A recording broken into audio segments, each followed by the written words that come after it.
Salut, aujourd'hui on se retrouve pour un test du Lion Steel M4.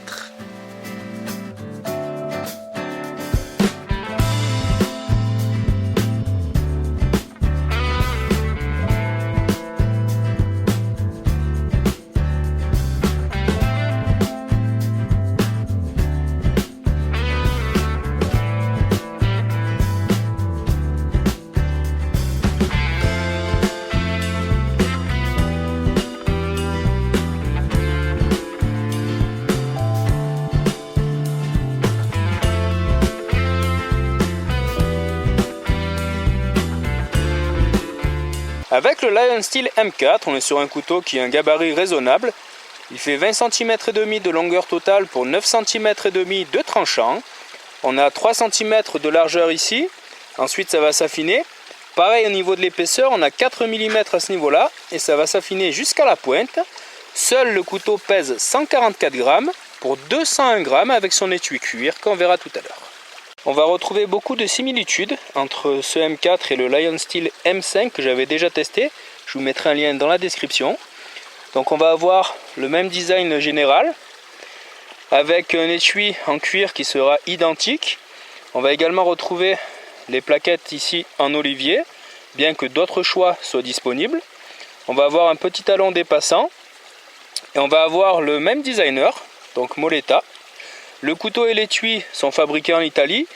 La différence qu'il va y avoir, en dehors du gabarit et de quelques différences esthétiques, ça va être également l'acier, puisqu'on est sur du Sleipner, sur l'acier du M5, tandis qu'ici on est sur de l'acier inoxydable M390.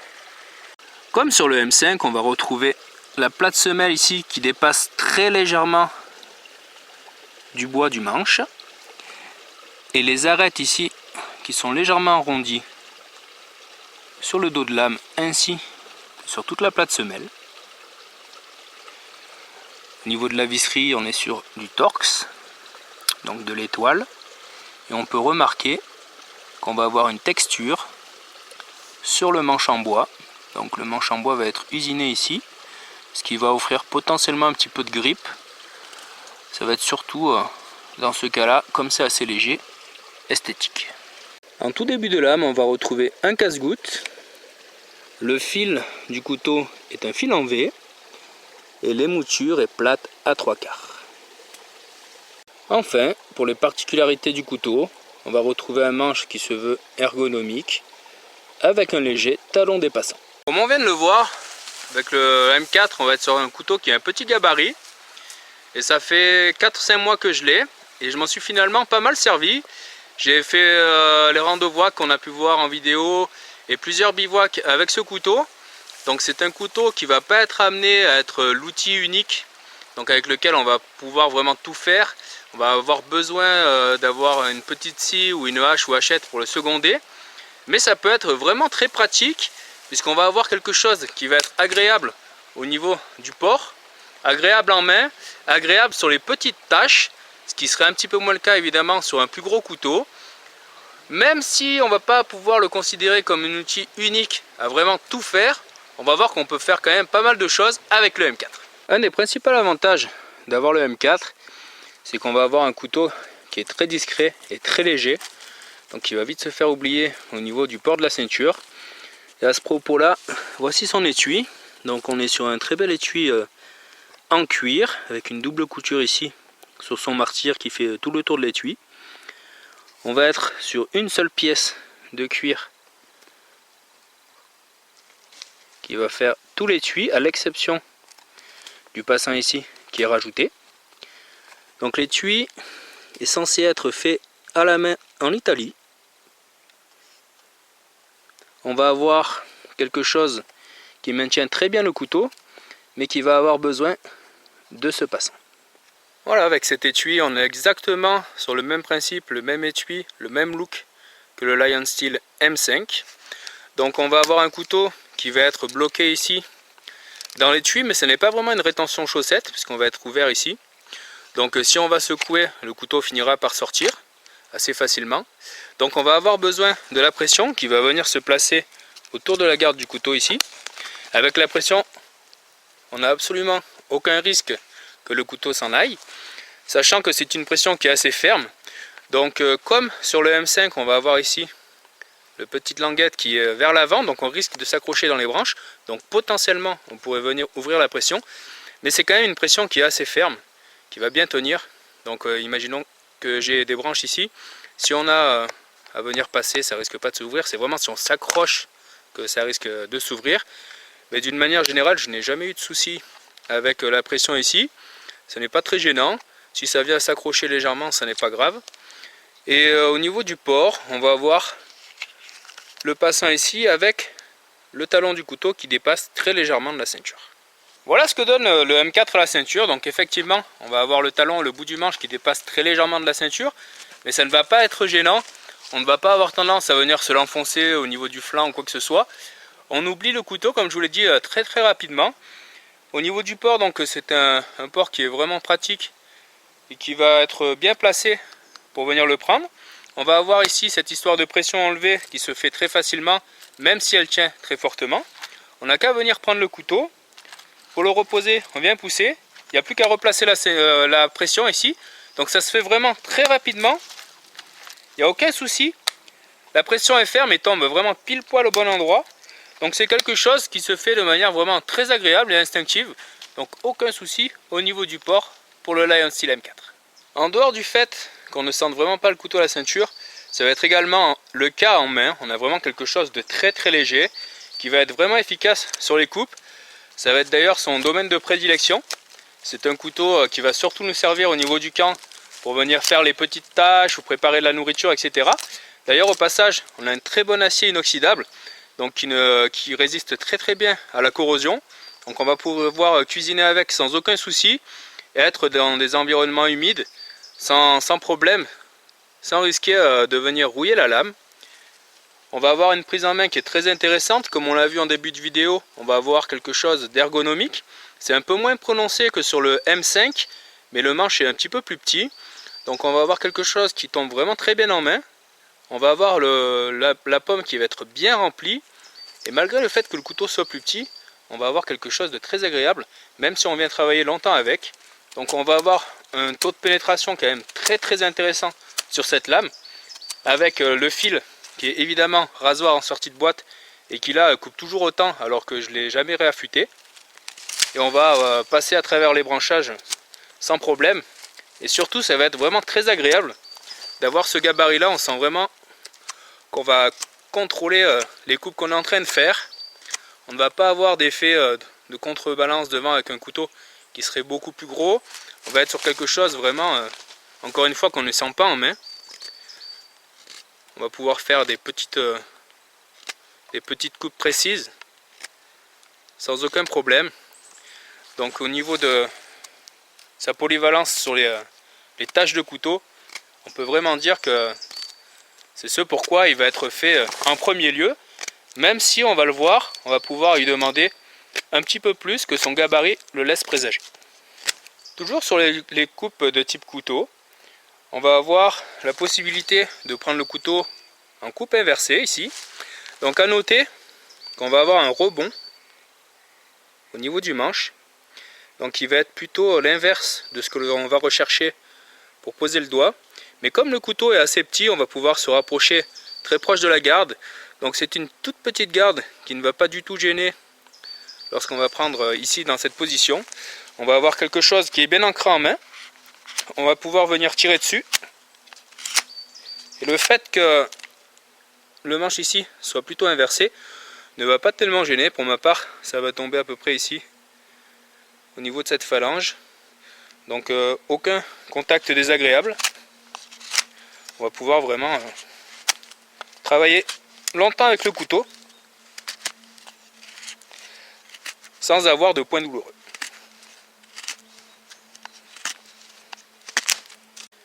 Toujours à ce propos de points douloureux, une des raisons pour lesquelles on ne va pas en avoir, c'est qu'il n'y a tout simplement aucune arête saillante sur le couteau, non seulement au niveau du manche, mais même au niveau de la lame.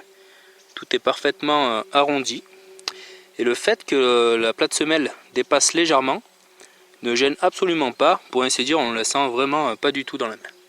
Sur le dos de lame, pour les coupes où on viendrait poser le pouce, on va retrouver ce qu'on pourrait appeler une rampe ici. C'est vraiment très léger. Donc je pense que c'est plus à but esthétique qu'autre chose. Tout simplement, on ne va pas du tout être retenu par cette rampe. On ne va quasiment pas la sentir sous le pouce. Donc ni en avant ni en arrière. Ce qui pour ma part ne me gêne pas. Je trouve que c'est plus confortable un couteau qui a vraiment le dos tout plat. En tout cas, ça ne va absolument pas gêner sur les coups où on viendrait poser le pouce. Aucun point douloureux encore une fois. A noter que ce petit rebond ici devant pourrait servir éventuellement pour faire des coupes un petit peu de type cuisine. Et on viendrait poser l'index. Donc là on va avoir l'index qui épouse très bien cette forme. Mais ça ne changera pas vraiment la préhension du couteau. C'est quelque chose qui au final apporte guère au niveau de l'accroche et de la prise en main. Toujours sur cette coupe avec le pouce sur le dos de lame, on va pouvoir venir par exemple faire des coupes de type encoche. Donc encore une fois, le gabarit du couteau va être intéressant pour ça. On va avoir une très bonne pénétration du fil en V et de l'émouture plate. Donc c'est vraiment le gabarit qui va faciliter la tâche pour faire par exemple des encoches.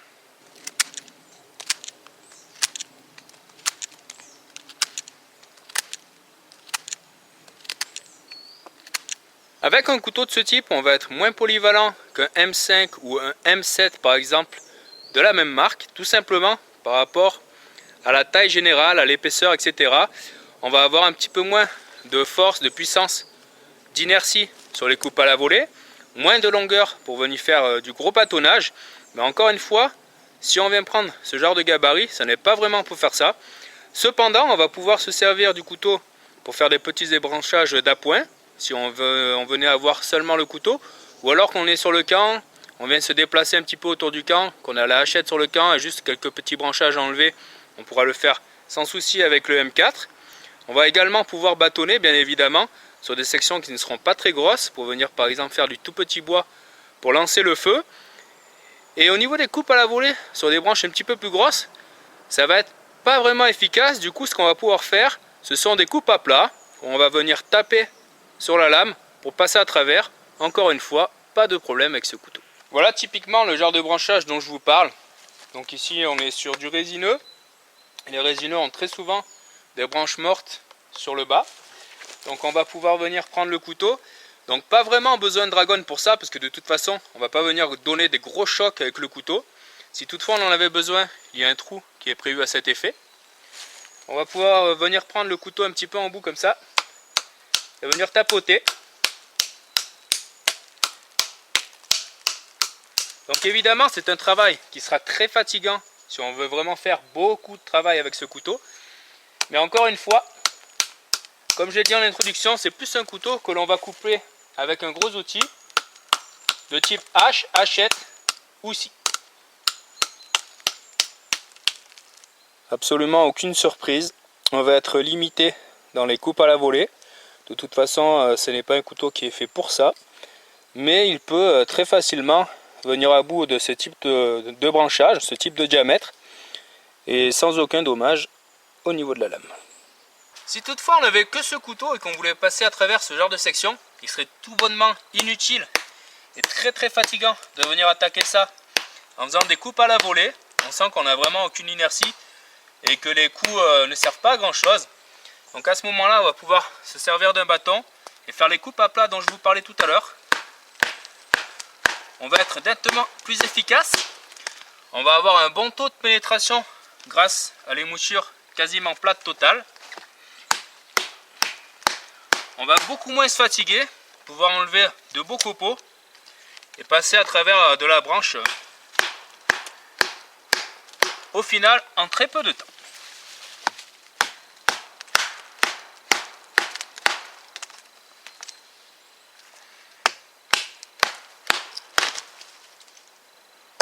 Comme on a pu le voir, il suffit de quelques coups pour venir passer à travers ce genre de branchage.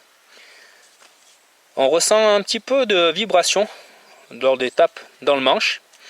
Rien de catastrophique, mais il est clair que c'est un travail qu'il ne faudra pas faire très longuement avec ce couteau. On y préférera, comme je l'ai déjà dit, un outil plus gros. Quoi qu'il en soit, le travail est possible et ne pose aucun problème au M4. La lame n'a aucun dommage. encaisse vraiment très bien les chocs. Donc le bilan sera exactement le même si on avait à tomber un petit arbre mort sur pied. Donc dans ce gabarit, voire celui que j'ai utilisé pour le bâton, il n'y aurait vraiment pas de souci. Tout simplement le travail serait un petit peu plus long. On va pas avoir une lame extrêmement large, donc du coup on va avoir à changer quand même souvent de position et pas trop de longueur pour toucher la pointe. Pour le bâtonnage, voilà le genre de section qu'on va être amené à faire avec le M4. Donc on va avoir rarement à aller chercher plus gros. Si c'est plus gros, on va plutôt utiliser encore une fois un outil un peu plus adapté. Donc on va venir refendre par exemple ce genre de section pour avoir du petit bois sec pour le feu.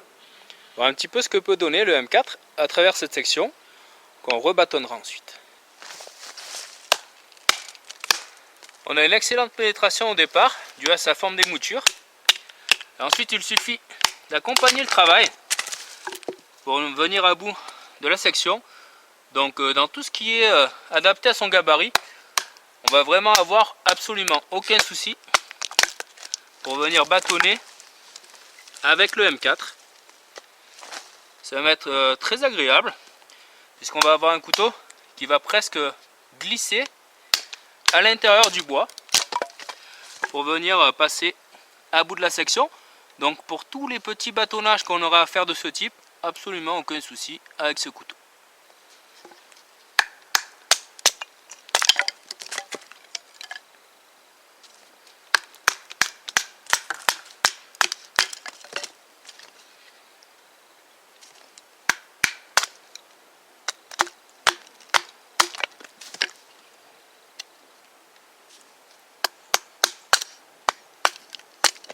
Le talon dépassant n'est pas très gros, donc c'est quelque chose qui ne va pas vraiment nous servir à venir marteler les choses, ou alors il va falloir quand même faire attention à ne pas venir heurter le manche. Par exemple, si on avait à venir planter des petits piquets pour notre tarpe, on pourrait le faire, mais en faisant attention de bien viser pour ne pas toucher le manche. Ça va également pouvoir nous servir ici pour venir refendre le bois. On va pouvoir taper au niveau du cul du couteau sans endommager les plaquettes. Donc on va pouvoir faire du tout petit bois en se servant de cette option au niveau du pot.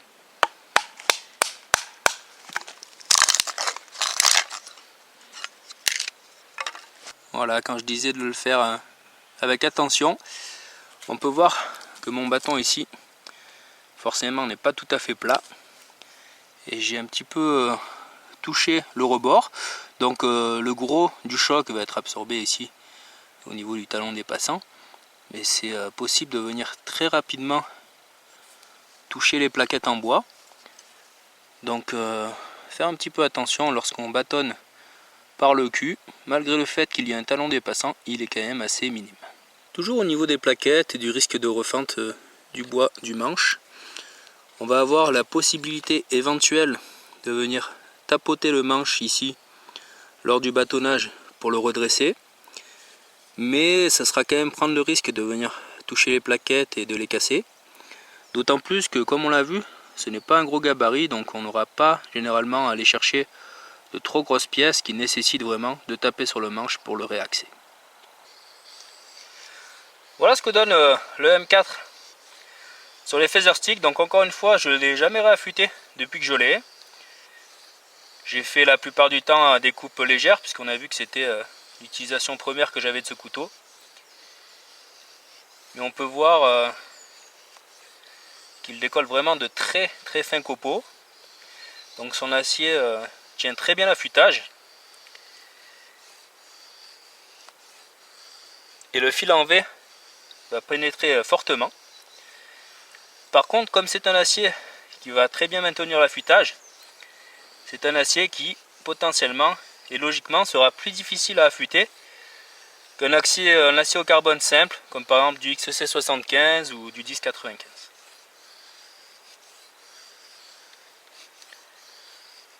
Quoi qu'il en soit, c'est vraiment un régal. On vient juste caresser le bois et les petits copeaux se soulèvent comme on peut le voir à l'image. Au niveau de la position, on est vraiment très bien placé. Encore une fois, on a le couteau qui se fait presque oublier en main. Aucun problème avec la prise en main qui est vraiment douce. Le pouce vient bien se loger sur le dos de lame. Donc un travail qui se fait vraiment très agréablement pour faire ce genre de coupe.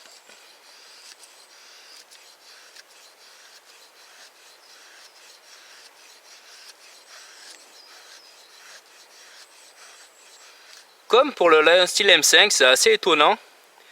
On va avoir le dos de lame qui est vraiment très arrondi. On ne ressent vraiment aucune gêne au niveau du pouce. Mais on va avoir ici vraiment l'angle qui va être quand même à 90 degrés. Donc pas vraiment sur le dessus puisqu'il y a un bombé. Mais l'angle vraiment ici qui est juste sous mon pouce est à 90 degrés et va permettre de frotter le Firesteel.